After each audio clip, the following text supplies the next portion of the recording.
Hola a todos, continuamos con el desarrollo de la unidad dedicada a los climas de la Tierra. En nuestro tercer vídeo, vamos a seguir hablando sobre los elementos del clima. Comenzamos. El primer elemento del clima que vamos a tratar hoy es la presión atmosférica. La presión atmosférica es el peso del aire que hay sobre un lugar o la fuerza que ejerce la columna de aire que tenemos encima de un lugar. Bien, pues la presión se expresa en milibares o en hectopascales y se mide con el barómetro. La presión atmosférica en los mapas se representa mediante isobaras, que no son más que líneas que unen puntos con la misma presión. La presión media o normal a nivel del mar es de 1013,5 milibares. Si en una zona tenemos la presión más alta, vamos a llamar a esa zona zona de alta presión o también anticiclón y vamos a representarlos con la letra A. En estas zonas vamos a encontrar un tiempo seco. Por el contrario, las zonas que tengan una presión más baja que esos 1013,5 milibares serán zonas de bajas presiones que también llamaremos borrascas y por eso lo anotaremos con la letra B. Y aquí tendremos un tiempo húmedo. El por qué en las zonas de altas presiones tenemos un tiempo seco y en las zonas de bajas presiones tenemos un tiempo húmedo, vamos a explicarlo dentro de un momento. Vamos a ver primero cómo afectan los factores climáticos a las presiones. Y en primer lugar vamos a hablar de la altitud. A medida que aumenta la altitud, disminuye la presión. Eso es completamente lógico, ya que al aumentar la altitud, el espesor de la columna de aire que vamos a tener encima nuestra va a ser más pequeño y por lo tanto la presión, lógicamente, también será más pequeña. Vamos a ver cómo varía con la latitud. Hay que tener en cuenta que la temperatura del aire influye en la presión y vamos a ver cómo y de qué manera. El aire caliente, ya lo sabemos, tiende a ascender y por lo tanto la presión será más baja, ya que al ascender va a realizar menos fuerza que si no lo hiciera. Y también hay que tener en cuenta, y lo podemos ver en el dibujo, que el aire cuando asciende lo hace girando en la dirección contraria a las agujas del reloj. Y para finalizar, comentamos lo que hemos dicho de las precipitaciones. Si el aire caliente asciende, cuando asciende se enfría y precipita. Y por eso en esas zonas tenemos un tiempo húmedo. Por otro lado, el aire frío, ya lo sabemos, tiende a descender y por lo tanto allí la presión lógicamente será más alta.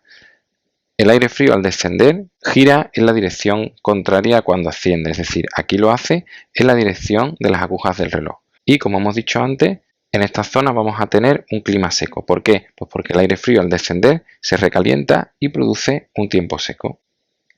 En el ecuador, por lo que ya hemos visto, entonces vamos a tener siempre bajas presiones. ¿Por qué? Pues porque el aire allí asciende y por lo tanto eso nos va a dar una presión baja y también ya sabemos que en esas zonas vamos a tener un clima húmedo.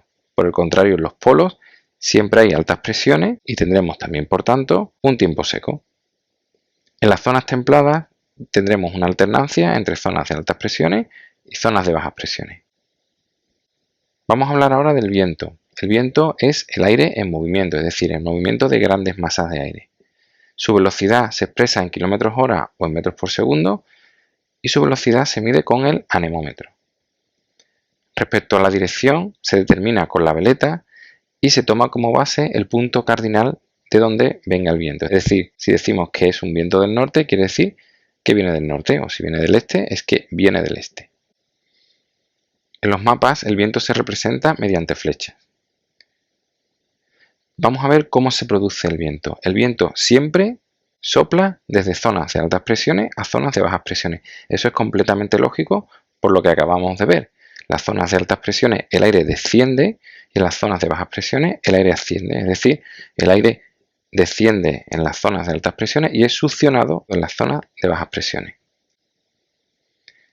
Y también es lógico, al aumentar la diferencia de presión, aumenta la velocidad. Es decir, si la diferencia entre la zona de alta presión y la de baja presión es muy grande, el aire se moverá con mucha mayor velocidad, es decir, el viento soplará con mucha más fuerza. Vamos a ver los tipos de viento que existen. En primer lugar hablaríamos de los vientos constantes, es decir, que están constantemente soplando. Serían por un lado los vientos que transportan el aire cálido hacia zonas frías y los que transportan el aire frío hacia zonas cálidas. Estos vientos constantes mantienen equilibrada la temperatura de la Tierra.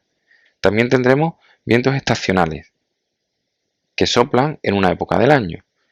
Un ejemplo de este tipo de viento serían los monzones del sureste asiático, que en invierno sopla de la tierra al mar y en verano al revés.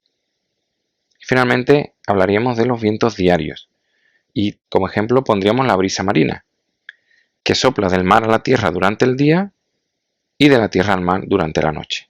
Eso ya lo deberíamos saber, ya que durante el día el agua del mar está más fría que la tierra y por lo tanto en la zona de la tierra el aire ascenderá y en la zona del mar el aire descenderá. Por lo tanto irá desde el mar hacia la tierra. Y al revés por la noche. Al anochecer ya sabemos que el mar se enfría más lentamente y por lo tanto estará más caliente que la tierra. Así que en la zona del mar el aire ascenderá y en la zona de la tierra el aire descenderá y por lo tanto, como ya sabemos que va de zonas de altas presiones a bajas presiones, el aire se moverá desde la tierra al mar. Bien, pues hasta aquí el vídeo hablando de la presión atmosférica y del viento. Espero que os haya parecido útil y gracias por verlo.